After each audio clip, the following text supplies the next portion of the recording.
నమస్తే, welcome to our channel. నేను సమరీన్. ఈ రోజు మనతో ప్రముఖ సీనియర్ జర్నలిస్ట్ దామో బాలాజీ గారు ఉన్నారు. వారితో సార్ నమస్తే. నమస్తే. సో సిబిఐ జగన్మోహన్ రెడ్డికి షాక్ ఇచ్చినట్టు మనం వింటున్నాం. సో లండన్ కొరియర్ కి వెళ్ళాలని అనుకున్న వాళ్ళని అడ్డు వేశారని చెప్పేసి సిబిఐ చెప్తుంది. సో దానికి వెనకాల రీజన్ ఏమి ఉండొచ్చు sir? Jaganmohan Reddy and family Bharathi Reddy కావచ్చు, వాళ్ళు లండన్కి వెళ్ళడానికి, లండన్ అంటే లండన్ ఒకటే కాదు, లండను, జెరూసలము, స్విట్జర్లాండ్, మే 17 నుంచి జూన్ 1 వరకు మేము ఈ 3 చోట్లకి వెళ్ళాలి. సో లండన్లో వాళ్ళ కూతుర్లు వర్ష అండ్ వర్షారెడ్డి, హర్షారెడ్డి ఇద్దరు కూడా లండన్లో ఉన్నారు. లండన్ స్కూల్ ఆఫ్ ఎకనామిక్స్లో చదివారు వాళ్ళు. సో అక్కడ ఉన్నారు కాబట్టి మేము ఆ పిల్లల దగ్గరికి వెళ్ళాలి. అటు నుంచి జెరూసలం క్రిస్టియన్ హోలీ ప్లేస్ అక్కడ ఉంది. సో జెరూసలంకి వెళ్తాం. అట్లాగే స్విట్జర్లాండ్ కూడా సమ్మర్ ట్రిప్ వెళ్ళాలి. అందుకని పర్మిషన్ ఇవ్వండి అని సిబిఐ కోర్టులో పిటిషన్ వేశారు. ఎందుకంటే కండిషన్ బెయిల్ అనమాట. జగన్ మీద ఉన్న బెయిల్ అన్నీ కూడా కండిషన్స్ బెయిల్. సో ఆయన విదేశాలకు వెళ్ళడానికి లేదు. అందుకని పాస్పోర్ట్ కూడా సీజ్ చేస్తుంది. కోర్టు పర్మిషన్తోనే పాస్పోర్ట్ అన్నీ కూడా ఇస్తారన్నమాట. సో అందుకని ఆయన ఎన్నికలు అయిపోయినాక గ్యాప్ ఉంది కాబట్టి జూన్ 4 వరకు రిజల్ట్స్ ఉన్నాయి కాబట్టి జూన్ 1న వస్తే జూన్ 1న కౌంటింగ్ అప్పుడు ఎవరెవరు ఉండాలి ఏంటి ప్లానింగ్ అంతా అవసరం కాబట్టి ఆయన ముందుగా వస్తున్నాడు 3 రోజుల ముందు. సో ఎన్నికలు అయిపోతాయి కాబట్టి 13 అయిపోతే 17 బయలుదేరి వెళ్తే కనీసం ఒక 10-12 డేస్ అక్కడ ఉండొచ్చు, గడపచ్చు అనేది వాళ్ళ ప్లాన్ అన్నమాట. లాస్ట్ ఇయర్ కూడా సెప్టెంబర్ 23 వాళ్ళు వెళ్ళారు. సెప్టెంబర్లో వెళ్ళి లండన్ 10 రోజులు టూర్ వేశారు. అప్పుడు సీఎంగా ఉన్నప్పుడే. అప్పుడు కోర్టు పర్మిషన్ ఇచ్చింది. ఇప్పుడు కూడా సిబిఐ కోర్టులో వాళ్ళు మొన్న పిటిషన్ వేశారు. ఎందుకంటే కోర్టు ఇస్తే కానీ వాళ్ళు ప్రయాణ ఏర్పాట్లు చేసుకోలేరు. ప్రయాణ ఏర్పాట్లు ఏమో చాలా ముందుగా చేసుకోకపోతే అదొక ఇబ్బంది. సో ఇటువంటి ప్రాబ్లమ్స్ ఉంటాయి. సో అయితే నిన్న సిబిఐ ఒక షాక్ ఇచ్చిందని చెప్పచ్చు. సిబిఐ స్ట్రాంగ్గా వ్యతిరేకించింది. సో ఇతని మీద మేము విచారణ కొనసాగుతూ ఉంది, ఈ అక్రమ ఆస్తుల కేసు. ఇప్పుడు ఆయన విదేశాలకు వెళ్తే ఈ కేసు ఇబ్బందులు పడుతుందని సిబిఐ చెప్పింది. సో దీని మీద వాదోపాదాలు జరిగాయి ఇరువైపులా. జరిగిన తర్వాత సిబిఐ కోర్టు 14కి వాయిదా వేసింది. సో 14th తీర్పిచ్చే అవకాశం ఉంది, అంటే ఎన్నికల అయిన తర్వాత మరుసటి రోజు. సో దాన్ని బట్టి జగన్ ట్రిప్ ఉంటుందా లేదా అనేది మనకి 14th కన్ఫర్మ్ అవుతుంది. కోర్టు కానీ సిబిఐ వాదనతో ఏకీభవించి వద్దు అన్నప్పుడు ఆగిపోతుంది, లేదా కోర్టు పర్మిషన్ ఇవ్వచ్చు, లేదా కోర్టు అన్ని రోజులు లేదు, వారము 5 రోజుల్లో వెళ్ళరండి అని కూడా చెప్పచ్చు.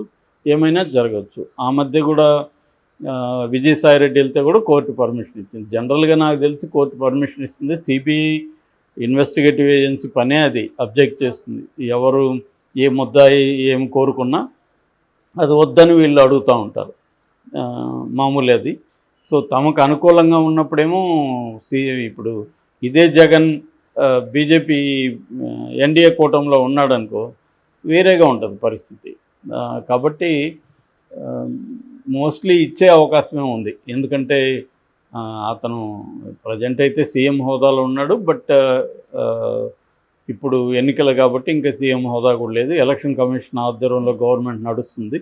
సో ఇది వ్యక్తిగత టూర్ నిజానికి. ఇక ఆయన సొంత ఖర్చులు పెట్టుకొని వెళ్ళి రావాలి కాబట్టి వ్యక్తిగత టూర్ కాబట్టి మరి సీఎం హోదాలో ఉన్నప్పుడైతే పర్మిషన్ ఈజీ అవుతుంది. ఎందుకంటే ఒక సీఎం కాబట్టి ఆయనకి పనులు ఉంటాయి, లేదా వ్యక్తిగత పనుల మీద కూడా సీఎంని అయితే అలో చేస్తారు. ఇప్పుడు వ్యక్తిగా ఆయన ముద్దాయిలాగానే చూస్తుంది కోర్టు, అంతకంటే కోర్టులో ఏమి ఉండదు.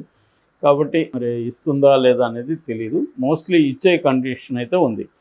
అయితే దీని చుట్టూ ఒక చర్చ లేకపోతే ఒక క్యాంపెయిన్ లాగా నడుస్తుంది. జగన్ పారిపోతున్నాడంట, లండన్ వెళ్ళిపోతున్నాడంట.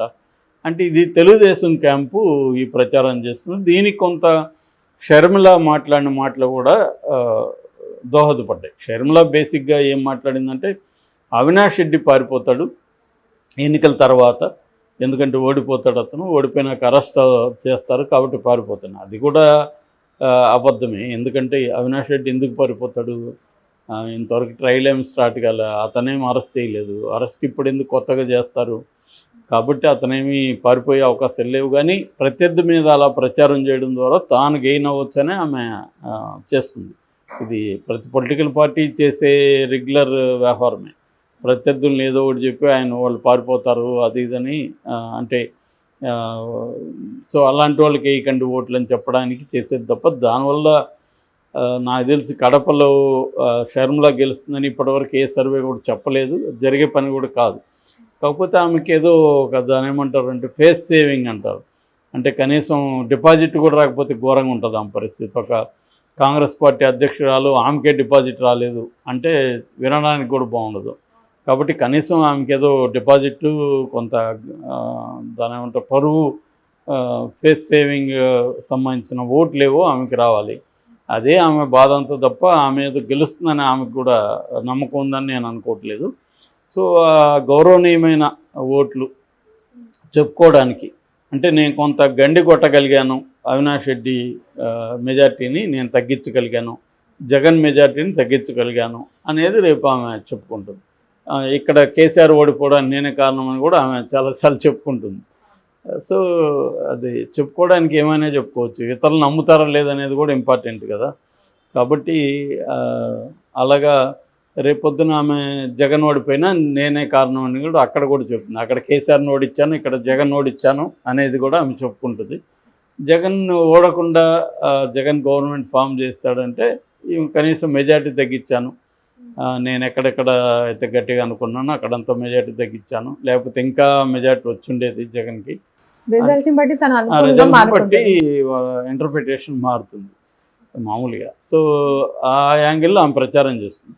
సో ఆ ప్రచారాన్ని తెలుగుదేశం ఎలా ఉపయోగించుకుంటుందంటే సొంత చెల్లెలే చెప్తుంది జగన్ పారిపోతాడని అని టైటిల్స్ అలా థంబ్నెయిల్స్ పెట్టేస్తున్నారు. జగన్ ఎన్నికల ముందే పారిపోతున్నాడు, ఎన్నికలు అవగానే పారిపోతున్నాడు, రిజల్ట్ వచ్చే వరకు కూడా ఉండడు, అతనికి తెలిసిపోయింది ముందే ఓడిపోతానని, ఓడిపోతే మళ్ళీ కేసులు వస్తాయి, ఎందుకంటే ఇక్కడ NDA government central NDA government ఉంటే ఆయన జైలుకి పోవాలి, జైలుకి పోతే ఇప్పుడు రాడు, పార్టీ నాశనం, ఈ నెరేటివ్ ఒకరు అంటే ఆల్రెడీ జరిగిపోయినట్టుగా చెప్తున్నారు, వెళ్తున్నారని చెప్తున్నారు. నిజానికి అతను ఫస్ట్ వరకే అడుగుతున్నది పర్మిషన్, ఫస్ట్ తర్వాత పర్మిషన్ ఉండదు. దానికి కూడా వాళ్ళు ఏం చెప్తారంటే పర్మిషన్ అవసరం లేదు, ఈ పేరు తేలుతారు ఇంకా రారు, లండన్లోనే ఉండిపోతాడు, లండన్లో ఆల్రెడీ నీరవ్ మోడీ, లలిత్ మోడీ, ఆయన ఎవరు మల్య, విజయ్ మల్య ఇలాంటి వాళ్ళంతా ఉన్నారు కదా, వాళ్ళనేమి పట్టుకురావలేదు అని చెప్తారు. నిజానికి మోడీ గవర్నమెంట్ పట్టుకురావాలంటే పట్టుకురావచ్చు వాళ్ళని, Modi government is not serious enough so వాళ్ళని పట్టుకురావడానికి. సో అందువల్ల లండన్లో వాళ్ళు ఉంటున్నారు, మీటింగ్లు పెడుతున్నారు, అది వేరే వ్యవహారం. కాబట్టి జగన్ అలా వెళ్ళిపోతాడని నేను అనుకోవట్లేదు, ఎందుకంటే ఆల్రెడీ జగన్ 16 నెలలు జైల్లో ఉన్నాడు, అతను మళ్ళీ కూడా జైలుకి పోవడానికి రెడీగా, అంతకంటే ఇప్పుడు ఎక్కువ నెలలు అయితే జైల్లో బెటర్ కదా. ఆల్రెడీ కొత్త కేసులు ఏమి లేవు జగన్ మీద, ఈ 10 ఏళ్లలో బీజేపీ అతని మీద ఏం కొత్త కేసులు ఏం పెట్టలేదు. నిన్న కూడా మోడీ కుంభకోణాలు అవి ఇవి ఇసుక మద్యం అదేదో అంటున్నాడు తప్ప మరి నిజంగా అదంతా కరెక్ట్ అయితే ఇన్నేళ్ళు జగన్ మీద 5 ఏళ్ళు ఉన్నారుగా జగన్తో మంచిగానే వాళ్ళు, అప్పుడెందుకు జగన్ మీద ఇసుక కుంభకోణం కేసు పెట్టలేదు, ఇంకొకటి పెట్టలేదు, పెట్టి ఈడీని సిబిఐని పంపించుండొచ్చు కదా. అంటే జగన్తో ఒక పక్క బీజేపీ మంచిగానే ఉంటుంది ఇప్పటికి కూడా. మోడీ 3-4 సభల్లో రోడ్ షోలో పాల్గొన్నా కూడా ఎక్కడ జగన్ పేరు చెప్పలేదు, జగన్ పేరు చెప్పి జగన్ తప్పు చేస్తున్నాడు, జగన్ అవినీతి పరుడు అని చెప్పలే. ఇక్కడేమో RRR ట్యాక్స్ RRR కంటే ఎక్కువ వసూళ్ళు చేస్తున్నారని ఇక్కడ అన్నాడు, కేసీఆర్ని అన్నాడు, ప్రతి ముఖ్యమంత్రిని అంటున్నాడు, ప్రతి ప్రతిపక్ష నాయకుడిని అంటున్నాడు. కానీ జగన్ని మాత్రం వ్యక్తిగతంగా ఆయన టార్గెట్ చేయలేదు.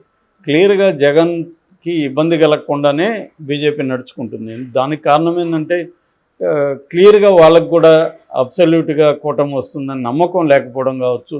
రెండోది జగన్కి రాజ్యసభలో 11 మంది సభ్యులు ఉన్నారు, 2 ఏళ్ల వరకు తెలుగుదేశంకి ఛాన్స్ లేదు. ఆ రకంగా 2 ఏళ్ల లోపలనే వాళ్ళు అనేక బిల్లులు తెచ్చే అవకాశం ఉంది. సో ఆ బిల్లులకి జగన్ అవసరం రాజ్యసభలో ఉంది. సో ఆ రకంగా జగన్తో మంచిగా ఉంటే మనకి బిల్లులకి సపోర్ట్ చేస్తాడు అన్న అభిప్రాయం కూడా ఉంటుంది కదా. సో ఇవన్నీ దృష్టిలో పెట్టుకొని జగన్ మీద పర్సనల్గా ఎక్కడ అటాక్ చేయట్లేదు. కాబట్టి ఈ కొత్త కేసులు ఏమి లేవు కాబట్టి జగన్ పారిపోయే అవకాశం ఏమి లేదు. ఆయన ఒక రాజకీయ పార్టీ నాయకుడు ఇప్పటివరకు పారిపోయింది ఏమీ లేదు. అందరూ కూడా కేసులను ఫేస్ చేస్తున్నారు, జైలుకి వెళ్తున్నారు. కేజ్రీవాల్ కూడా ఆయన ముందు తెలిసి ఎందుకు పారిపోలేదు. సో జైలుకి పోవడానికి రెడీ అయ్యాడు. ఆయనకంటే జగన్ ఇంకా హెల్తీగా ఉన్నాడు, దృఢంగా ఉన్నాడు. జగన్కి నెట్వర్క్ కూడా బలంగా ఉంటుంది. కాబట్టి జగన్ ఏదో జైలుకి భయపడి పారిపోతాడు అనేది అబద్ధం.